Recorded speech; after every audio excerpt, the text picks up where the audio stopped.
At the age of 13, Akbar inherited a collapsing empire.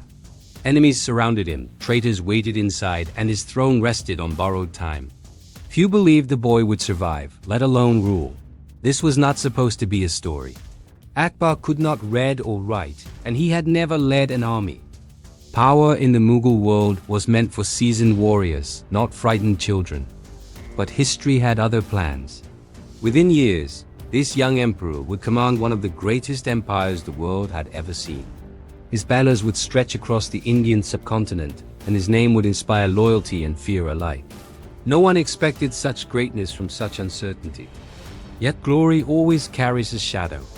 Every victory planted the seeds of future conflict. The same brilliance that built Akbar's empire would later expose its greatest weaknesses. Was Akbar a ruler chosen by fate or a survivor shaped by chaos? Did his vision unite a fractured land, or did it quietly sow division beneath the surface? These questions would haunt his reign. Because this is not only the story of Akbar's rise, it is the story of how power transforms, tests, and eventually betrays even the greatest rulers. And once Akbar's journey begins, there is no turning back. The world Akbar was born into was already burning. Northern India was a land of shifting alliances, rival kingdoms, and constant warfare. The Mughal Empire itself was young and fragile, held together by ambition rather than stability. Akbar was the grandson of Babur, a conqueror who had carved an empire through sheer force. His father, Humayun, struggled to keep that empire alive.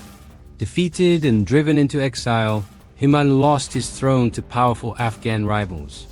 For years, the Mughal crown existed only as a memory. Akbar spent his childhood on the move. Camps replaced palaces and uncertainty replaced comfort. He learned to ride, hunt, and fight long before he understood what it meant to rule. Danger was his earliest teacher. When Humayun finally reclaimed his throne, fate intervened cruelly. He died suddenly after a fall, leaving the empire to his 13-year-old son. The crown was placed on a child's head while enemies closed in from every direction. At Akbar's side stood Bairam Khan, a seasoned general and loyal guardian. He ruled as regent, making decisions while the young emperor observed in silence. Many believed Akbar would remain a puppet, easily controlled and quickly forgotten. Beyond the palace walls, threats multiplied. The Third dynasty still challenged Mughal authority.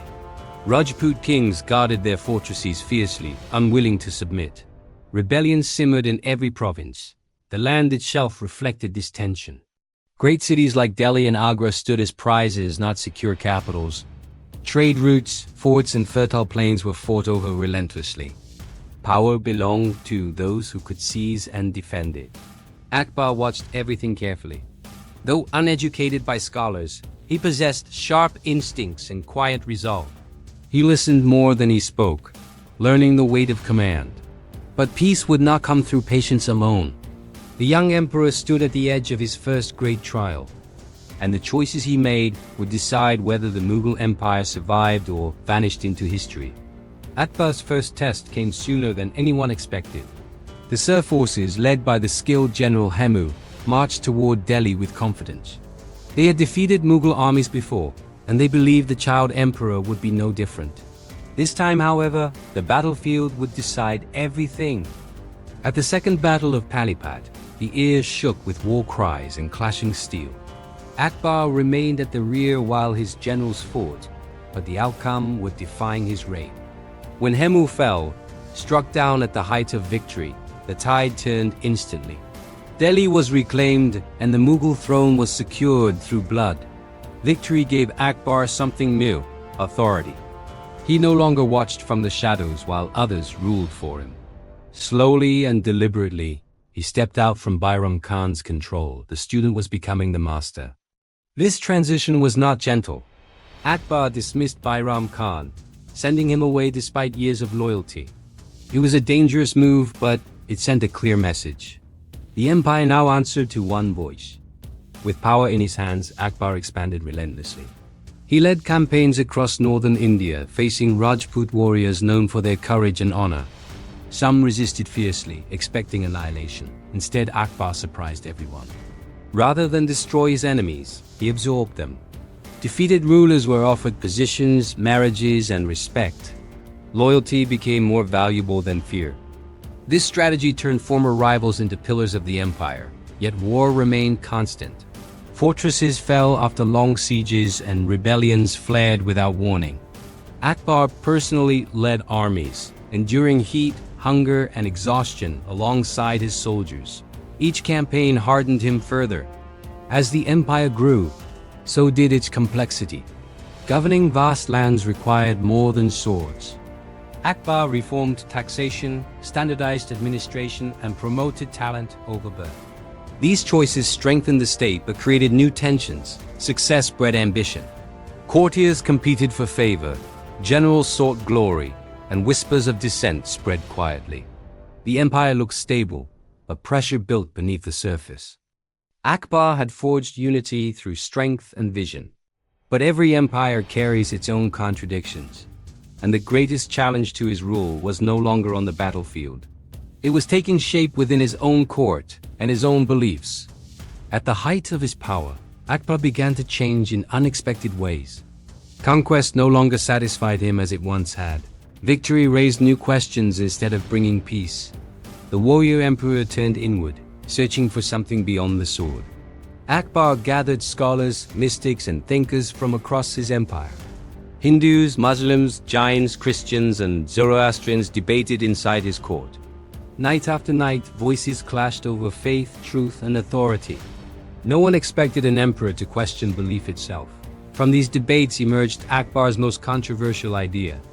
He proposed a new spiritual path meant to unite all faiths. To some, it was enlightened and bold. To others, it was dangerous and unforgivable. Religious leaders who once supported him began to withdraw. Whispers spread that the emperor had gone too far. Loyalty cooled where devotion once burned. Unity now carried the risk of division. At the same time, cracks appeared within his family. His sons grew restless, eager for power and recognition. Prince Selim, the future Jahangir, rebelled openly against his father. Blood ties proved weaker than ambition. Akbar crushed the rebellion, but the victory felt hollow. Trust within the royal household was broken. The empire remained vast, yet the emperor stood increasingly alone. Meanwhile, the machinery of empire grew heavy. Constant campaigns drained resources and local governors pushed boundaries. Control demanded constant attention. Fatigue settled over the court. Some wondered if Akbar's tolerance had weakened authority. Others feared his vision was ahead of its time. The question lingered in every corridor of power. Was Akbar strengthening the empire or quietly unraveling it? As age crept in, the emperor's certainty began to fade. The man who once shaped destiny now faced forces he could not command. And the fall of Akbar would not come through defeat, but through consequence. Akbar's final years were marked by reflection rather than conquest. The empire he built stood vast and powerful, yet deeply complex. Stability depended on balance, and balance required constant effort. Even a great ruler could not hold everything together forever. Prince Salim eventually returned to favor. Akbar, weary and pragmatic, accepted that succession could not be avoided. The decision brought peace, but it carried quiet disappointment.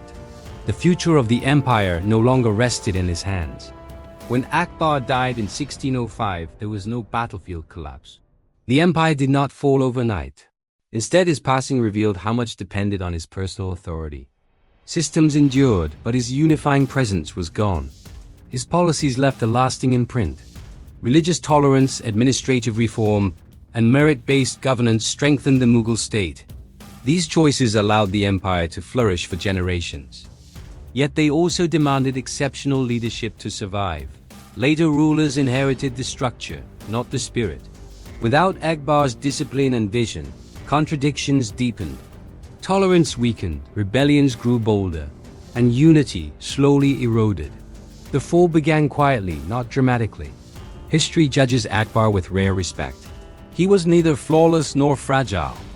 He was a ruler who understood that power alone could not rule diverse people. His greatest achievement was not conquest, but cohesion. In the end, Akbar's glory and decline were inseparable. The empire rose because of his ideals, and it struggled because no one could replace him. Akbar's story reminds us that greatness is not measured by conquest alone. True power lies in the ability to unite differences without destroying them. Few rulers have ever attempted such a balance, and even fewer have succeeded. He ruled through strength, but he governed through understanding. Where others demanded obedience, Akbar sought loyalty. Yet even wisdom has limits when time and ambition move forward. Was Akbar ahead of his era or bound by it? Did his vision delay collapse, or make it inevitable once he was gone? These questions still echo through the ruins of Mughal forts and palaces. His empire did not fall with him, but it began to drift. The center that held it together had vanished. History teaches us that institutions can survive leaders, but ideals rarely do.